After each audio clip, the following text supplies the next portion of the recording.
Hello, my friends.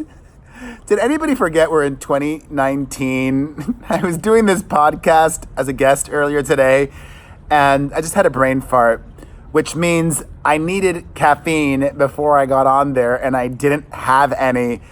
Thankfully, my cup is full, and I am excited to do this for you and me. I do this just as much for me as I do for you. So let's just say I do it for us.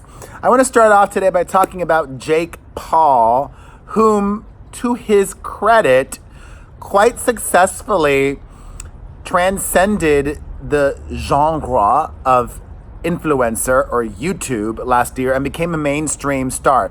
He actually was a mainstream star already because he had previously appeared on the Disney Channel, which he got fired from. But he and his brother, Logan Paul, both made a lot of headlines last year, and especially on YouTube. I mean, Jake was involved in that Shane Dawson series, which I thankfully did not watch. I think I watched the first episode, and I couldn't be bothered to watch any more of it. So yeah, he is in the headlines again, and I got to give him credit. Kudos to you, Jake Paul, for continuing to stay relevant. However, people are really talking about what he did, which I'll get to, but I think they're focusing on the wrong things.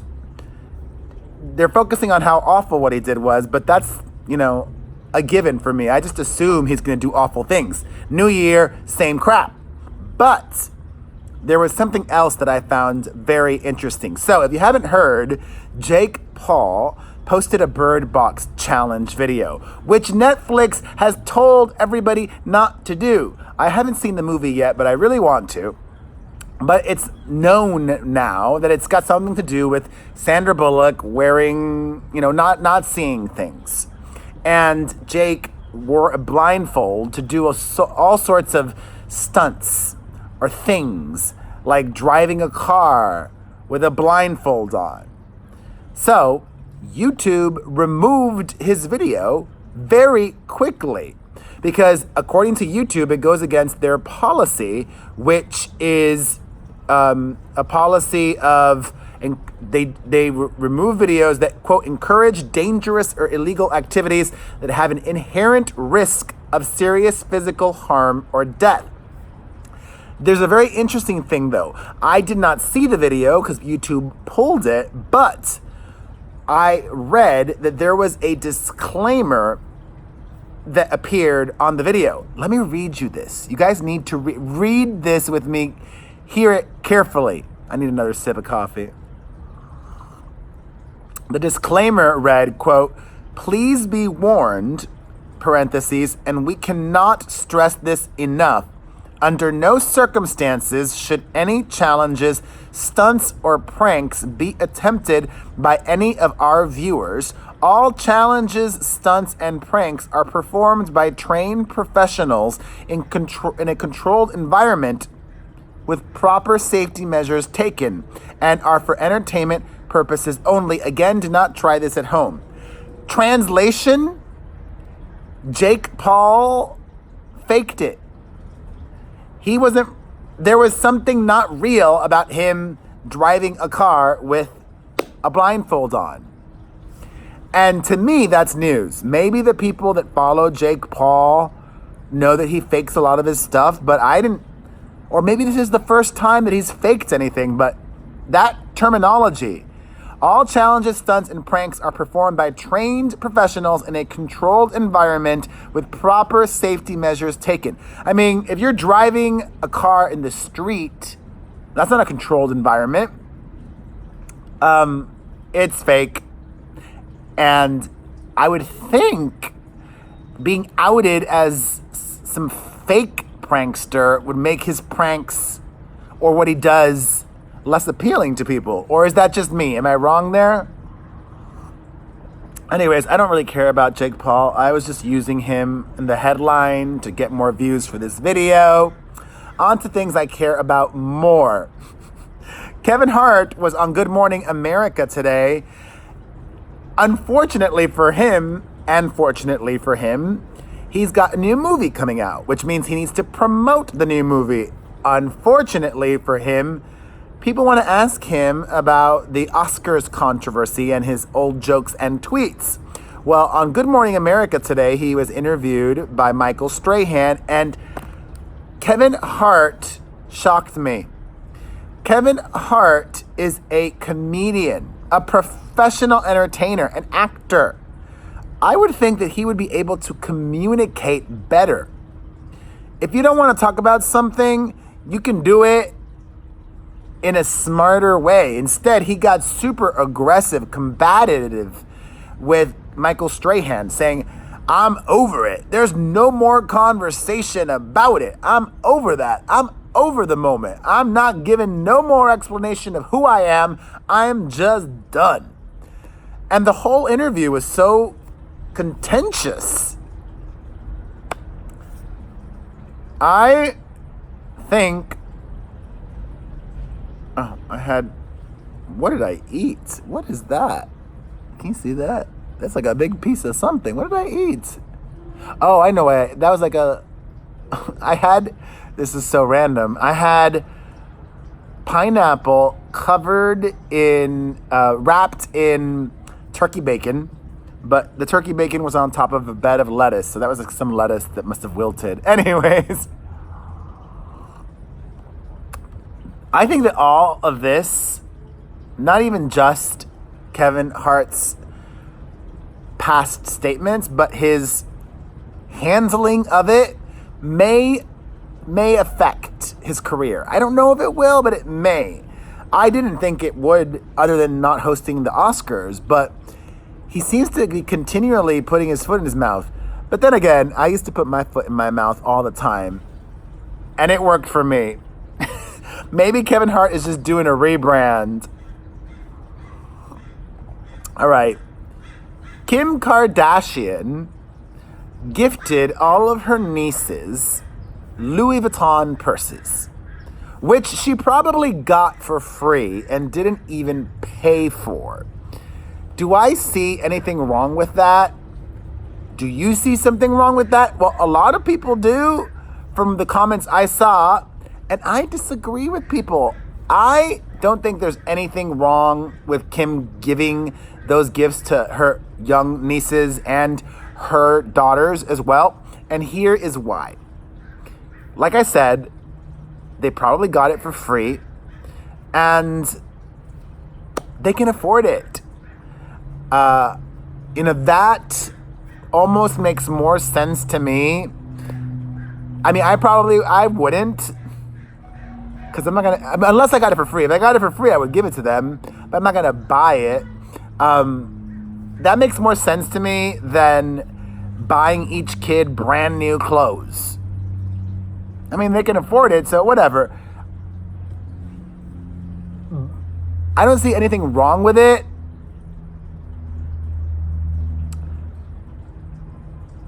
I guess I don't see anything wrong with it if it were me. Because I'm just picturing myself and how I parent and how I raise my kids. And I guess there wouldn't be anything wrong with it with her either. I just pray for those kids, because that is their normal. That is their normal, and they're always going to be expecting things like that, of that caliber. And I know this for sure. If I had Kardashian money, I would expect my kids to work. I'm not going to just give my kids money to do nothing. And I wonder if Kim Kardashian would be happy bankrolling all 4 of her kids to do nothing. I don't know. She probably would. I don't know. My mind is all over the place today. Pardon me. All right, on to R. Kelly, who continues to be in the headlines. Thankfully, there seems to be some serious action happening where he may finally face justice. I mentioned, I think yesterday, that prosecutors in Fulton County, Georgia, are looking into the allegations against R. Kelly, and now also prosecutors in Chicago Chicago are also launching an investigation. Two different cities coming for you, R. Kelly. It's not looking good. And I don't think it's looking good for those that work for R. Kelly as well. As I've said, I think they have blood on their hands too. I mean, there are so many people that are closely involved with the operations of R. Kelly's multiple properties. These people, I think, were aiding and abetting and should be held legally responsible as well. The father of one of the alleged victims claims that R. Kelly's manager threatened him. So this guy is more than aware. The guy allegedly threatened to ruin him, expose him to be a liar, and blah, blah, blah, blah, blah.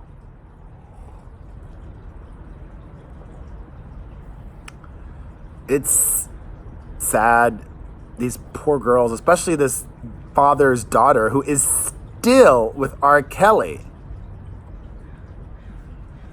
On to lighter news. Jamie Lee Curtis was not thrilled with the Fiji Water Girl. In fact, she took to social media to say, "So my husband, who doesn't look at a lot of show business news sites, just mentioned that I was on the CNN website. I specifically moved away from the blatant promotions by Fiji and Moe, where young women with their trays filled with their wares stood near a designated camera. I knew why there was a photographer poised there, and I moved away as I said out loud that I didn't want to be doing advertising for either.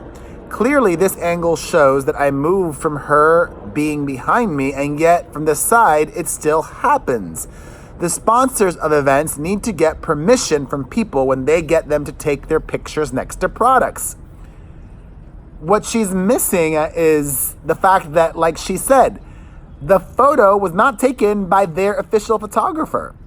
It was more likely than not taken by one of the countless other photographers at the Golden Globes. And that's what it is. I mean, the issue is not with the sponsor. The issue that she has is with the Golden Globes. And if you have issue with that, don't go to the Golden Globes because they want money. At the end of the day, it's about rewarding artistic merit, but it's also about making money, okay? The Golden Globes are not a non-for-profit organization, are they? Correct me if I'm wrong. Are the Golden Globes a non-for-profit? I don't know, but they also want to make as much money as possible. I know that. All right, on to some couples news. Amazon CEO and the world's richest man, Jeff Bezos, has announced that he and his wife of 25 years are divorcing. They live in Washington, which is a community property state. And check this out, Amazon was founded a year after they got married. Bezos is worth an estimated $137 billion. So theoretically, she is entitled to half of that. But she probably won't get half just because a lot of his worth and money is tied into Amazon stock. But she'll still probably get a lot. She might get $2 billion or $3 billion or something like that. I don't know. It's going to be wild to see. More couples news. Justin Bieber and Hailey Bieber are in no rush to get religiously married or have a ceremony or reception after their legal marriage, according to a new report. They're probably going to be divorced by the time that were to happen. Sooner. Does anybody see Hailey and Justin lasting? You guys, I'm really going through so much. I'm trying so hard to pull it together. Not everything can be revealed for many reasons. But this is also a good segue, and I didn't even plan it. Post Malone has posted this week on social media a plea to his fans and friends saying, quote, if y'all are actually my fans and friends and love me and want me to be mentally stable, can you all please let me live? I'm trying my best here. That's all I can do. I talk about it on the podcast this week, and Booker laughed at me when I suggested that Post Malone and Pete Davidson could benefit from some group therapy together. I wasn't saying that as a joke. I think it's very common, or it can be very helpful for people that are going through shared experiences and that are peers to have therapy together. In fact, it's very common for gay men to have group therapy and talk about issues that they're all going through. I think that would be a good idea. And I say this also with love. I think it'd be a good idea for Post Malone to explore sobriety for a while. No more drugs or alcohol. That may help him with whatever he is going through. And finally, and also thankfully, this video is not 25 or 30 minutes long. Hallelujah! I should not have eaten right before recording. I love you. Finally, Anne Hathaway bucks the A-list, maybe B+. No, she's A- list, I would say. She's A, solid A. She bucks the trend of A-listers hating on social media. In fact, Anne Hathaway, in a new interview, says that she is super grateful to be on Instagram specifically, saying, quote, having the ability to do something on my own terms has been good for me. It has allowed me to calm down and communicate in a way that's more clear. And I just want to echo that while I hate my addictive personality feeling the need to constantly be checking comments and replying to everybody on every platform I'm on, I am so grateful for this platform right now where you are watching me on, because I feel you see me. And that's one of the two most important things in life, right? Or one of the, there's many important things in life. Two of the many important things in life. It's that old saying, people want to be seen for who they truly are, and people want to be heard. So I was shocked and floored. So many of you watched one of my videos from earlier in the week where I said I wanted to get to know more about you, and so many of you have been emailing me and DMing me and leaving the kindest comments. So I see you, I hear you, and I love you. And cheers to you. Hit the like button, leave a comment, follow, subscribe, share. Really share. Tweet this video, Tumblr it, Snapchat it, Instagram it, a swipe up. Can you do a swipe up if you don't have a verified account? I don't know. Put it on your feeds, do whatever. Put it on your community tab on YouTube. I'll stop playing with my beard. I love ya. Till tomorrow, hopefully, maybe. It's never guaranteed that I'll make one of these. I don't want to put that pressure on myself. Till next time. Love you, fam.